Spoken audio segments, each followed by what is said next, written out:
சிரிப்பு என்ன அப்படின்னா, ஜாஃபர் சாதிக் வச்சிருக்கிற பாஸ்போர்ட்டே போலியான பாஸ்போர்ட். ஆனா அவர் வந்து அயலகனில இருந்துட்டு திடீர்னு என்சிபி அதிகாரிகள் அந்த குடோனை போயிட்டு ரைட் பண்றாங்க. ரைடு நடத்தும் போது அங்க இருக்கக்கூடியவர்கள் யார் யாருன்னா முகேஷ், முஜிபூர், விழுப்புரம் பகுதியை சேர்ந்த அசோக். இவங்க 3 பேர் அந்த குடோன்ல இருக்கிறாங்க. இவங்க 3 பேரையுமே வந்து கைதும் பண்றாங்க. லாஸ்ட் ஒரு 2-3 வருஷத்துல மட்டுமே சுமார் ஒரு 2000 இருந்து ஒரு 3000 கோடி ரூபாய் சம்பாதிச்சிருக்கிறாரு இந்த போதைப் பொருள். ஆமா என் பின்ன வேற இதுல வந்து இவர் சம்பாதிச்சாரா? ஒரே நேரத்திலேயே வந்து அமீர் அவர்கள் ரீசெண்டாக ஒரு இன்வெஸ்ட்மெண்ட் எல்லாமே பார்த்தீங்கன்னா லாஸ்ட் இந்த ஒரு 2 வருஷத்துல நடந்தது தான். ஜாஃபர் சாதிக்கும் எப்போ சம்பாதிச்சது அப்படின்னா லாஸ்ட் இந்த ஒரு 2 வருஷத்துல தான்.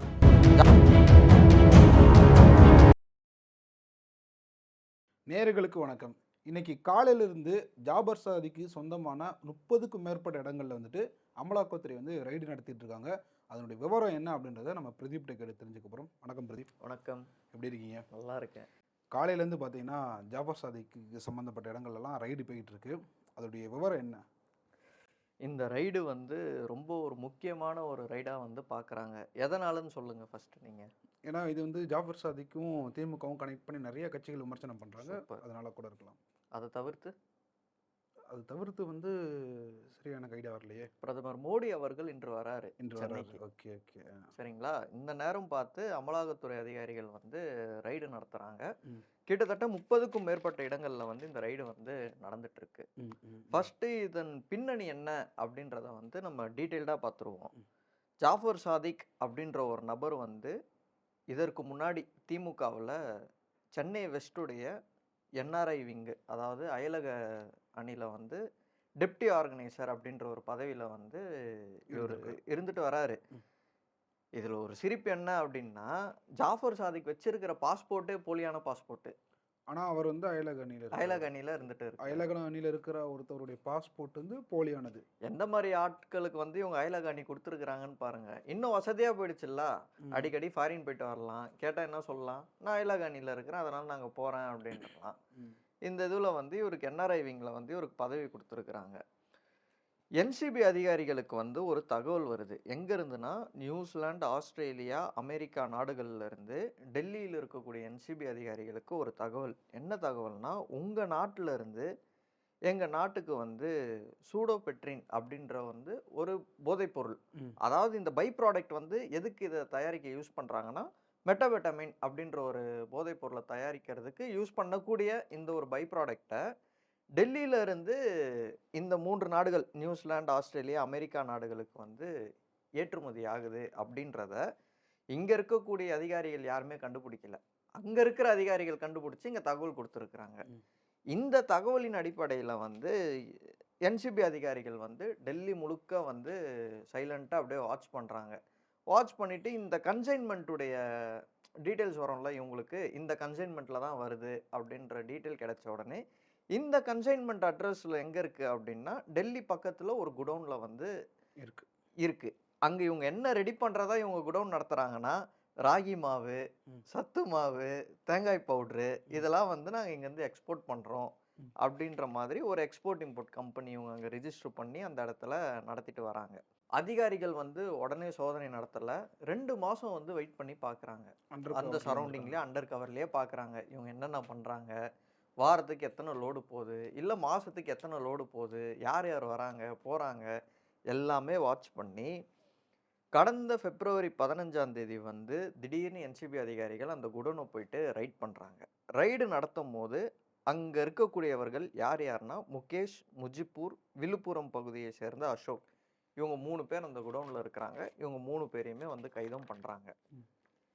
இந்த ரைடு நடத்துனாங்களா, அந்த டைமில் வந்து அங்கே இருக்கக்கூடிய பொருட்களை வந்து சீஸ் பண்ணுறாங்க. அதான் இந்த போதைப் பொருட்கள் அங்கே இருந்துருக்கு. ஒரு 50 கிலோ போதைப் பொருளை வந்து இவங்க சீஸ் பண்ணுறாங்க. சீஸ் பண்ண உடனே அவங்க 3 பேரையுமே வந்து விசாரிக்கிறாங்க. இதன் பின்னணியில் யார் இருக்கா அப்படின்ன உடனே தான் இவங்களுக்கு தெரிய வருது, ஜாஃபர் சாதிக் அப்படின்ற ஒரு நபர் வந்து இதற்கு பின்னணியில் வந்து இருக்கிறார் அப்படின்ற. அந்த 3 பேருடைய வாக்குமூலம் அது. ஆமாம், அவங்க சொல்லி தான் வந்து ஜாஃபர் சாதிக்கை அவங்க கண்டுபிடிக்கிறாங்க. இன்னொன்று, அதுக்கு முன்னாடியே அவங்க கண்டுபிடிச்சிட்டு இருப்பாங்க. இருந்தாலும் ஒரு கன்ஃபர்ஷன் வேணும்ல. ஜாஃபர் சாதிக்கை சும்மாவே வந்து போயிட்டு எப்பா நீ ஏதோ போதை பொருள் கடத்துறியாமனா அந்த ஆள் என்ன பண்ணுவான், நான் எங்கே கடத்துறேன், நான் டிஎம்கேல இருக்கிறேன் அப்படின்னுவான் அவன். அதனால இந்த 3 பேர்கிட்ட இருந்து கன்ஃபெஷன் வாங்குறாங்க. கன்ஃபெஷன் அடிப்படையில தான் வந்து ஜாஃபர் சாதிக் தான் இதுக்கு பின்னணி அப்படின்றது தெரிய வருது. கூடுதலா எத வச்சு இவங்க இன்னும் கன்ஃபார்ம் பண்றாங்கன்னா, ஜாஃபர் சாதிக்குடைய ப்ரீவியஸ் ஹிஸ்டரிய எடுத்து பார்க்குறாங்க. எடுத்து பார்க்கும்போது இவன் ஆல்ரெடி வந்து இந்த மாரி பல கேஸ் இவன் மேல இருக்கு முன்னாடியே அப்படின்றதும் கேஸ் இருக்கு. இந்த மாரி பல கேஸ் இருக்கு அப்படின்றதும் வந்து உங்களுக்கு தெரிய வருது. இன்னொன்னு சூர்யா, லாஸ்ட் ஒரு 2, 3 வருஷத்துல மட்டுமே சுமார் ஒரு 2000 இருந்து ஒரு 3000 கோடி ரூபாய் சம்பாதிச்சிருக்கிறாரு. இந்த போதைப் பொருள்ல ஆமா. பின்ன வேற எதுல வந்து இவர் சம்பாதிச்சாரா? ஒரே நேரத்திலேயே வந்து 3 படம் இது ப்ரொடியூஸ் பண்ணிட்டு இருக்கிறாரு. சென்னையில மட்டுமே ஒரு 2, 3 கஃபே வந்து அவர் பேர்ல ஓபன் பண்ணியிருக்கிறார். இது இல்லாம பினாமி பேர்ல வந்து எத்தனை கஃபே ஓபன் ஆயிருக்கும். சினிமால இருக்கிறவங்களுக்கு ஃபைனான்ஸ் பண்றாரு. பெரிய பெரிய முக்கிய புள்ளிகளுக்கு வந்து ஃபினான்ஸ் பண்ணிட்டு இருக்கிறாரு. இது எல்லாமே இந்த ஒரு 2, 3 வருஷத்துடைய வளர்ச்சி. இவ்வளவு பெரிய போதைப் பொருளை கடத்தி இவ்வளவு சம்பாதிக்கிறாருன்னா கண்டிப்பா ஏதோ ஒரு பெரிய புள்ளியோட துணை இல்லாம பண்ண முடியாதுல்ல இதெல்லாம். இதுதான் சூப்பரா கேட்டீங்க. பெரிய புள்ளியுடைய துணை எதுவுமே இவருக்கு கிடையாது. இவர் வந்து சோலோ பெர்ஃபார்மன்ஸா வந்து இவர் பண்ணிட்டு இருக்கிறாரு. இதை வந்து இவர் பாதுகாக்கிறதுக்கு தான் இந்த ஒரு பதவி, சென்னை வெஸ்ட் என்ஆர்ஐ விங்குடைய டிஎம்கே டெப்டி ஆர்கனைசர் அப்படின்ற ஒரு பதவி. இது இல்லாமல் கூடுதலாக இன்னும் நிறைய தகவல் என்ன அப்படின்னா, காவல்துறை அதிகாரிகளுடைய லிங்கும் இவருக்கு இருக்கு. தமிழ்நாட்டு அதிகாரிகள் ஏங்க, அதாவது டிஎம்கேல வந்து ஒருத்தர் என்ஆர்ஐ விங்குடைய டெப்டி ஆர்கனைசர் பதவியில் இருக்கிறான். எந்த மீட்டிங் சென்னையில் நடத்தினாவும் அவன் தான் காசு கொடுக்குறான். ஒருத்தருக்கு கூட சந்தேகம் வராது. என்னதான்ப்பா தொழில் பண்ற, ஒரே நேரத்திலே 3 படம் ப்ரொடியூஸ் பண்ற, சென்னையில் 4 கஃபே ஓபன் பண்ற, எல்லாருக்கும் ஃபைனான்ஸ் கொடுக்குற, காசு வேணும்னு யாரு போய் நின்னாவும் இந்தா 5 லட்சம் இந்தா 10 லட்சம் இந்தான்னு கொடுக்குற, என்னதான்ப்பா நீ தொழில் பண்ற அப்படின்னு ஒருத்தனுக்கு கூட சந்தேகம் வராது. கண்டிப்பா வந்திருக்கும். அப்போ இதுல இருந்து என்ன தெரியுதுன்னா, எல்லாருக்கும் தெரிஞ்சிருக்கு இவன் தான் பண்றான் அப்படின்றது எல்லாருக்கும் தெரிஞ்சிருக்கு. ஆமா, அடுத்து வருவோம். இதுல இப்ப ஜாஃபர் சாதிக் பேர் அடிப்பட்ட உடனே திமுகல இருந்து என்ன பண்றாங்க, ஜாஃபர் சாதிக்கை வந்து நீக்குறாங்க. உடனே நீக்குறாங்க. நீக்கின உடனே நம்ம இவர் அமைச்சர் ரகுபதி அவர்கள் ஒரு பிரஸ் மீட் ஒன்று கொடுக்குறாரு. எங்களுக்கும் ஜாஃபர் சாதிக்கும் எந்த தொடர்பும் இல்லை, அதை நீக்கின பிறகு எந்த தொடர்பும் இல்லைல்ல, அப்போ அதுக்கு முன்னாடி தொடர்பு இருந்திருக்கலாம், சரிங்களா, இருந்திருக்கலாம், அவ்வளோதான். அமைச்சர் ரகுபதி வந்து எங்களுக்கும் அவருக்கும் எந்த தொடர்பும் இல்லை அப்படின்றத வந்து அவர் தெளிவுபடுத்துறாரு. அது இல்லாமல் வழக்கறிஞர் அணின்னு இருக்கும்ல, அவங்க என்ன சொல்றாங்கன்னா, ஜாஃபர் சாதிக்கை பற்றி நீங்கள் திமுகவை கம்பேர் பண்ணி யாராவது பேசுனீங்கன்னா உங்கள் மேலே வழக்கு போடுவோம் அப்படின்றாங்க. ஏன் அதான் தொடர்பு இல்லை போட்டோம், இப்போ நான் பேசுகிறேன், போய் வழக்கு போடு. அடுத்து என்ன ஆகுதுன்னா, இப்போ ஜாஃபர் சாதிக்குன்றதை வந்து கன்ஃபார்ம் பண்ணிட்டாங்க. இவனுங்களும் வந்து நீக்கிட்டானுங்க கட்சியிலேருந்து. February 23 ஜாஃபர் சாதிக்கு வீட்டில் வந்து ஒரு சம்மன் ஒன்று ஓட்டிட்டு போகிறாங்க என்சிபி அதிகாரிகள். ஏன் சம்மன் ஓட்டுறாங்கன்னா, ஜாஃபர் சாதிக்கை ரீச் பண்ண ட்ரை பண்ணுறாங்க, ஃபோன் எடுக்கல, சுவிட்ச் ஆஃப், ஆல் அப்ஸ்காண்டு அப்படின்னு உடனே அடுத்த கட்டமாக ஜாஃபர் சாதிக்கு விசாரிக்கணும்ல, ப்ராப்பராக வந்து சம்மன் வந்து ஓட்டுறாங்க. ஏன் வீட்டு வெளில ஓட்டுறாங்கன்னா, வீடு பூட்டு போட்டிருக்கு, வீட்டில் யாருமே ஆள் கிடையாது. இந்த 23லேருந்து February ஒரு 28 இந்த டேட் வரைக்குமே பார்த்தீங்கன்னா நிறைய தகவல்கள். யாரோ நைட் டைமில் வந்து ஜாஃபர் சாதிக்கு வீட்டு உள்ள போயிட்டு வெளில வராங்க, ஒரு லேடி ஒருத்தவங்க போயிட்டு வராங்க, இதெல்லாம் வந்து பல தகவல் வருது. ஆனால் அது எந்த அளவுக்கு உண்மை போய் அப்படின்றது வந்து தெரியல. ஒரு கட்டத்துக்கு மேலே என்சிபி அதிகாரிகள் வந்து தேட ஆரம்பிக்கிறாங்க ஜாஃபர் சாதிக்கை. சம்மனுக்கு அப்பியர் ஆகலை, உடனே வந்து தேட ஸ்டார்ட் பண்ணுறாங்க. ஜாஃபர் சாதிக் எங்கேயுமே இல்லை அப்படின்ன உடனே இவர் வெளிநாட்டுக்கு தப்பிச்சு போகக்கூடாது அப்படின்றதுக்காக லுக் அவுட் நோட்டீஸ் வந்து இது ஏர்போர்ட்டில் வந்து இஷ்யூ பண்ணிடுறாங்க. அது அடுத்த கட்டமாக என்ன பண்ணுறாங்கன்னா, இவருடைய வங்கி கணக்கையும் வந்து ஃப்ரீஸ் பண்ணிடுறாங்க டோட்டலாக. வேறு வழியே இல்லை ஜாஃபர் சாதிக்கு, வெளிநாட்டுக்கும் தப்பிச்சு போக முடியாது, அக்கௌண்ட்டில் இருக்கிற ஃபண்டும் வந்து யூஸ் பண்ண முடியாது அப்படின்னொடனே இருக்கிற ஒரே ஆப்ஷன் வந்து அதிகாரிகள் கிட்ட வந்து சரண்டர் ஆகிறது தான் ஒரே சொல்யூஷனு. இருந்தாலும் இவர் சரண்டர் ஆகலை. மார்ச் 9ஆம் தேதி இவர் வந்து ஜெய்ப்பூரில் வந்து ஒரு ஹோட்டல், அந்த ஹோட்டல் பேர் எனக்கு தெரில, அந்த ஹோட்டலில் பதுங்கி இருக்கிறாரு அப்படின்ற ஒரு தகவல் என்சிபி அதிகாரிகளுக்கு வந்து போகுது. போன உடனே இவங்க அங்கே போயிட்டு ஜாஃபர் சாதிக்கை வந்து அரெஸ்ட் பண்ணுறாங்க. ஆக்சுவலாக கைது பண்ணது பார்த்தீங்கன்னா மிட்நைட்லேயே கைது பண்ணிட்டாங்க. அரௌண்ட் ஒரு 12 மணிக்கிட்டே இவங்க வந்து கைது பண்ணிட்டு இருக்கிறாங்க. ஆனால் அடுத்த நாள் காலையில் ஒரு 9:30-10 மணிக்கு தான் வந்து தகவல் தெரிவிக்கிறாங்க, ஜாஃபர் சாதிக்கை வந்து நாங்கள் கைது பண்ணிட்டோம் அப்படின்னு சொல்லிட்டு. அதிகாரிகள் வந்து அப்போ தான் அஃபிஷியலாகவே வந்து அனௌன்ஸ் பண்ணுறாங்க. அப்போ மிட்நைட்டில் கைது பண்ணி அவங்க காலையில் தகவல் தெரிவிக்கிறாங்கன்னா, இந்த இடைப்பட்ட வேலையில் வந்து மேபி ஏதாவது ஒரு என்கொயரி கூட அவர்கிட்ட நடந்திருக்கலாம். பிறகு என்சிபியுடைய இயக்குனரே வந்து ப்ரெஸ் மீட் வந்து குடுக்குறாரு. இந்த மாரி ஜாஃபர் சாதிக் வந்து 2, 3 வருஷமா வந்து இதே தொழிலா தான் வந்து பண்ணிட்டு இருக்கிறாரு. கிட்டத்தட்ட இத்தனாயிரம் கோடி ரூபாய் வரைக்கும் இவரு இங்கேருந்து அங்க வந்து பிசினஸ் பண்ணியிருக்கிறாரு. அதன் மூலியமா இவ்வளோ சம்பாதிச்சிருக்கிறாரு. இதுல வந்து யார் யாருக்கு தொடர்பு இருக்கோ, யாரையுமே வந்து நாங்க விடமாட்டோம். எல்லாரையுமே நாங்க சட்ட ரீதியா வந்து நாங்க சம்மன் குடுத்து விசாரணைக்கு அழைப்போம். தேவைப்பட்டா கைதும் பண்ணுவோம். அப்படின்ற மாதிரி அப்போ சொல்லியும் இருந்தாரு. பிறகு ஜாஃபர் சாதிக்க வந்து ஜுடிஷியல் கிட்ட வந்து எடுத்துட்டு போயிட்டு அதான் மெஜிஸ்ட்ரேட் கிட்ட எடுத்துட்டு போய் ப்ரொடியூஸ் பண்ணும்போது, என்சிபி அதிகாரிகள் வந்து கஸ்டடி கேட்குறாங்க. முதல் தடவ வந்து 7 நாட்கள் வந்து கஸ்டடி வந்து பர்மிஷனும் குடுத்துட்டாங்க. 7 நாட்கள் விசாரணை வந்து நடத்துறாங்க. டெல்லியிலேயே வந்து நடத்திட்டு இருக்கிறாங்க. அதன் பிறகு பார்த்தீங்கன்னா, 3 நாட்கள் வந்து எக்ஸ்டென்ஷன் கஸ்டடி கேட்குறாங்க. எங்களுக்கு வந்து இந்த நாட்கள் வந்து பத்தல. இன்னும் எங்களுக்கு 3 நாட்கள் கூடுதல் அவகாசம் வேணும் அப்டின்ன உடனே, கிட்டத்தட்ட ஒரு 10 நாள் வந்து ஜாஃபர் சாதிக் கிட்ட வந்து என்கொயரி நடத்தி, இந்த காசு நீங்க யார் யார்கிட்டலாம் குடுத்தீங்க? எவ்வளோ நீங்க சம்பாதிச்சீங்க? உங்களுடைய சொத்துக்கள் என்னென்ன இருக்கு? இதுலருந்து வந்த வருமானத்த வச்சு எது எதுலலாம் நீங்க இன்வெஸ்ட் பண்ணியிருக்கீங்க? திமுகவுல உங்களுக்கு நெருக்கமானவர்கள் யாரு? இங்கேருந்து போதைப் பொருட்கள வந்து நீங்க எதன் மூலியமா வந்து நீங்க கடத்துனீங்க? 2, 3 வருஷமா பண்ணியிருக்கிறீங்கன்னா, அதிகாரிங்களுடைய தொடர்பு இல்லாம உங்களால பண்ணியிருக்க முடியாது. உங்களுக்கு யார் யாரெல்லாம் பழக்கம்? அப்படின்ற மாரி நெறைய விஷயங்கள் இந்த ஒரு 10 நாள் கஸ்டடில இருந்து எடுத்திருக்கிறாங்க. இது எல்லாத்தையும் வச்சு ஃபைனலா ஒரு கன்க்ளூஷனுக்கு வராங்க. கடந்த 3 வருஷத்துல மட்டும் சுமார் 3500 கிலோ போதைப் பொருட்கள் வந்து டெல்லியில இருந்து போயிருக்கு அப்படின்ற விஷயத்த வந்து கண்டுபிடிக்கிறாங்க. பிறகு ஜாஃபர் சாதிக்க வந்து சென்னையில் இருக்கக்கூடிய என்சிபி ஆஃபீஸ் ஐயப்பாக்கம் அப்படின்ற ஏரியால இருக்கு. டெல்லியில இருந்து இங்க கூட்டு வராங்க. இங்க கூட்டிட்டு வந்து இங்கேயும் வச்சு என்கொயரி பண்றாங்க. இவருடைய பல இடங்களுக்கு நேர்லயே கூட்டு போயிட்டும் வந்து விசாரிக்கிறாங்க. அவர்கிட்ட இருந்து 7 ஃபோன் வந்து சீஸ் பண்ணியிருக்கிறாங்க. ஓ!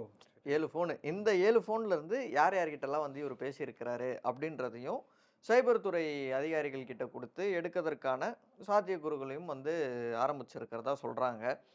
அதன் அடிப்படையில தான் இந்த ஃபோன வச்சு இவங்க எடுக்குறாங்க பார்த்தீங்களா?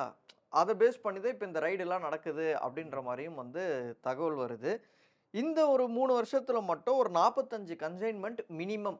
அதாவது கன்சைன்மென்ட் அப்படின்றது வந்து இங்கேருந்து ஒரு லோடு சரிங்களா? ஒரு லோட்லயும் வந்து அது போலாம். ஒரு 100 டன்னு போலாம், 50 டன்னு போலாம், 70 டன்னு போலாம். இந்த மாரி ஒரு 45 முறை இங்கேருந்து இதுவரைக்கும் போதைப் பொருட்கள் போயிருக்கு அப்படின்ற மாதிரியும் தகவல் வருது.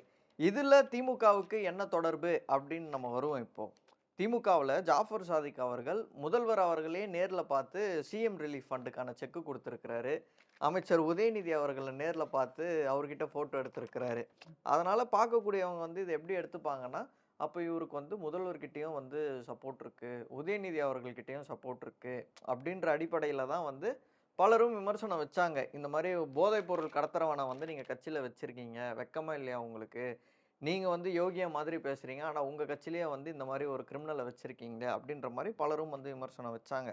விமர்சனம் வச்சதெல்லாம் வந்து சரிதான். உங்க கட்சியில ஒருத்தன் 2, 3 வருஷமா என்ன தொழில் பண்றான் அப்படின்னு கூட உங்களுக்கு தெரியாம இருந்திருக்கும். அதுவும் ஜாஃபர் சாதிக்குடைய படம் வந்து மங்கை கரெக்ட்டா? ம். அந்த மங்கை படத்துக்கு வந்து கிருத்திகா உதயநிதி அவர்களே வந்து அந்த ஆடியோ லான்ச்லலாம் வந்து பார்ட்டிசிபேட் ஆமா, ஆமா, பண்ணியிருக்காங்க. ஆமா.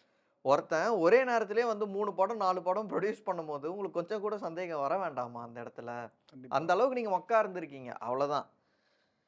இதன் காரணமா தான் இன்னைக்கு காலையில இருந்து பார்த்தீங்கன்னா, ஒரு 30க்கும் மேற்பட்ட இடங்கள்ல வந்து அமலாக்கத்துறை அதிகாரிகள் வந்து சோதனை வந்து பண்ணிட்டு வராங்க. இதுல புகாரி ஹோட்டலு, அதுக்கப்புறம் வந்து சிற்றரசு திமுகவுடைய மாவட்ட செயலாளர் பிளஸ் வந்து எம்எல்ஏவா இருக்கிறார்ல, அவருடைய வீட்லயும் வந்து இந்த சோதனை வந்து நடந்துட்டு இருக்கு. ஆனா சிற்றரசு என்ன சொல்றாருன்னா, "என் வீட்ல யாரும் சோதனை பண்ணல. எனக்கு தெரிஞ்சவங்க வீட்ல வேணா அந்த சோதனை நடக்கலாம்." அப்படின்ற மாரி சிற்றரசு சமாளிக்கிறாரு அவ்வளோதான். இன்னைக்கு காலையில இருந்து அமீருக்கு சொந்தமான இடங்கள்லயும் வந்து இந்த ரைடு வந்து ஸ்டார்ட் பண்ணிட்டாங்க. ஆல்ரெடி இயக்குனர் அமீர் அவர்களுக்கு சம்மன் குடுத்தாங்க. இவரு நேர்ல போயிட்டு அப்பியர் ஆயிட்டு விளக்கமும் குடுத்துட்டு வந்தாரு. விளக்கம் குடுத்துட்டு வந்த பிறகு என்ன சொன்னாருன்னா, "அதிகாரிகள் கேட்ட கேள்விக்கெல்லாம் நான் வந்து பதில் சொல்லியிருக்கேன். திரும்பவும் தேவைப்பட்டா என்ன கூப்பிடுறதா சொல்லியிருக்காங்க." அப்படின்னு சொல்லிட்டு அமீர் வந்தாரு. இந்த என்கொயரி வந்து போன வாரம் தான் முடிஞ்சதுன்னு நடந்துச்சு. நெனைக்கிறேன். யா அப்படி இருக்கும்போது இன்னைக்கு காலையில இருந்து திடீர்னு இந்த ரைடு ஒண்ணு ஸ்டார்ட் ஆயிடுச்சு. அமீருடைய டி நகர் ஆஃபீஸா இருக்கட்டும், அமீருடைய வீடா இருக்கட்டும், ரீசென்ட்டா 2 வருஷத்துக்கு முன்னாடி முக்தார் கார்டன் அப்படின்ற ஒரு இடத்துல வந்து ஒரு வீடு ஒண்ணு வாங்கியிருக்கிறாரு. சென்னை சேட்பட்டுல. யாரு? அமீரு, அமீரா? இயக்குனர் அமீரு. இது வச்சு தான் இப்ப அதிகாரிகளுக்கு இன்னும் சந்தேகமே வருது. ம். அமீர் அவர்கள் ரீசென்ட்டா ஒரு இன்வெஸ்ட்மென்ட் எல்லாமே பார்த்தீங்கன்னா, லாஸ்ட் இந்த ஒரு 2 வருஷத்துல நடந்தது தான். ஜாஃபர் சாதிக்கும் எப்போ சம்பாதிச்சது அப்படின்னா, லாஸ்ட் இந்த ஒரு 2 வருஷத்துல தான். ஜாஃபர் சாதிக்கும் அமீரும் வந்து ரொம்ப க்ளோஸ் சர்க்கிளில் இருந்திருக்கிறாங்க. அப்படி இருக்கும்போது பொதுவாக எல்லாருக்கும் வரக்கூடிய சந்தேகம் தானே, அந்த பணம் இங்கே இன்வெஸ்ட் ஆயிருக்குமா அப்படின்ற இதுவு. அதன் அடிப்படையில் அமீருடைய வீட்டிலலாம் வந்து இந்த சோதனை வந்து நடைபெற்று கொண்டு வருகிறது. ஏதாவது கைப்பற்றி இருக்காங்கன்ற மாதிரி செய்தி இது வரைக்கும் அதை பற்றி எந்த தகவலும் வரல. அவ்வளோதான். இந்த சோதனை பற்றி பார்த்தீங்கன்னா, இதில் சேட்பட்டில் வீடு வாங்கியிருக்கிறாருன்னு சொன்னல, அந்த வீட்டுக்கு இன்னைக்கு காலையில் சோதனைக்கு போயிருக்கிறாங்க. வீட்டுக்கு அதுவே திறக்கலை 1 ஹவரா. ஓகே. 3 அதிகாரிகள் வந்து போயிருக்கிறாங்க இந்த சோதனை நடத்துவதற்கு. வீடுக்கு அதுவே திறக்கலை. அதுக்கப்புறம் தான் ஓப்பன் பண்ணியிருக்கிறாங்க போல். அன்றைக்குமே எனக்கு தெரிஞ்சு ஏதாவது ஒரு வீட்டில் இருந்து ஏதாவது சீஸ் பண்ணுறதுக்கான வாய்ப்புகள் இருக்குன்னு நினைக்கிறேன் நான். ஓகே. அதுக்கப்புறம் இன்னொரு விஷயம் வந்து பார்த்தீங்கன்னா, நேற்று வந்து பொள்ளாச்சியில் வந்துட்டு ஏதோ ஒரு 32 கோடி ரூபாய் வரைக்கும் சீஸ் பண்ணியிருந்தாங்கன்னு ஒரு தகவல் இருந்துச்சு. அதனுடைய விவரம் என்ன?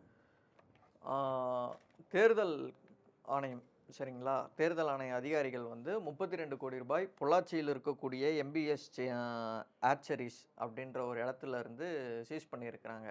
இது என்ன இந்த எம்பிஎஸ் ஆர்ச்சரிஸ் அப்படின்னா, அந்த கோழி பண்ணை, எக்ஸ்போர்ட் இம்போர்ட்டு இதெல்லாம் வந்து இவங்க பண்ணிட்டு இருக்கிறாங்க. இந்த சர்ச்சே வந்து எப்படி நடந்திருக்குன்னா, ஃபஸ்ட்டு இன்கம் டேக்ஸ் அதிகாரிகளுக்கு வந்து அந்த இடத்துல ஏதோ பணம் இருக்குது அப்படின்ற ஒரு சந்தேகம் ஒன்று வருது. அதன் அடிப்படையில் இவங்க போகிறாங்க. லோக்கல் போலீஸ் கிட்ட வந்து ப்ரொடெக்ஷன் கேட்குறாங்க.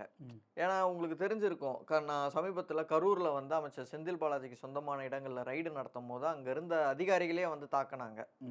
அதன் அடிப்படையில் இந்த மாதிரிலாம் நடக்கிறதுக்கான வாய்ப்புகள் இருக்கும் அப்படின்றதுக்காக இவங்க லோக்கல் போலீஸ் கிட்ட ப்ரொடெக்ஷன் கேட்குறாங்க. லோக்கல் போலீஸ் வந்து ப்ரொடெக்ஷன் தரல. சரி. அதுக்கப்புறம் ஆமாம் சொல்கிறேன், ஐடி அதிகாரிகள் அதுக்கப்புறம் வேறு வழி இல்லாமல் என்ன பண்ணுறாங்கன்னா, எலெக்ஷன் கமிஷன் கிட்ட வந்து இந்த தகவலை வந்து சொல்கிறாங்க. இந்த இடத்துல பணம் இருக்கிறதா எங்களுக்கு தகவல் வருது, எங்களால் அங்கே அண்ணா நேரில் போக முடியல சர்ச்சுக்கு அப்படின்னு உடனே எலெக்ஷன் கமிஷன் இப்போ எல்லா ரைட்ஸும் இருக்குல்ல, சோதனை நடத்துவதற்கு போலீஸ் அதிகாரிகள் பாதுகாப்பு தரணும் அதுக்கு. அதனால் ஐடியும் எலெக்ஷன் கமிஷனும் சேர்ந்து இந்த ஒரு சோதனை வந்து நடத்தியிருக்காங்க. இதில் நேற்று இரவுலேருந்தே பார்த்தீங்கன்னா கிட்டத்தட்ட ஒரு 32 கோடி ரூபாய் வரைக்கும் சீஸும் பண்ணியிருக்கிறாங்க. இது தவிர்த்து அவங்களுக்கு சொந்தமான இடங்கள்லையும் வந்து இப்போது ரைடு வந்து நடந்துட்டு வருது. இந்த ரைடு முடியும் போது தான் தெரியும், இந்த 32 கோடி ரூபாய் வந்து வருமான வரித்துறை அதிகாரிகள் சோதனையிட்டு வருமான ஏய்ப்பு மூலியமாக வந்து கண்டுபிடிச்சதா, இல்லைனா வந்து ஏதாவது ஒரு கேண்டிடேட்டுக்கு ஃபண்டு பண்ணுறதுக்கு வச்சுருந்த காசா அப்படின்றதெல்லாம் இன்னைக்கு ஈவினிங்குள்ளே நமக்கு தெரிஞ்சிடும். ஓகே, ரொம்ப நன்றி. நன்றி சூர்யா.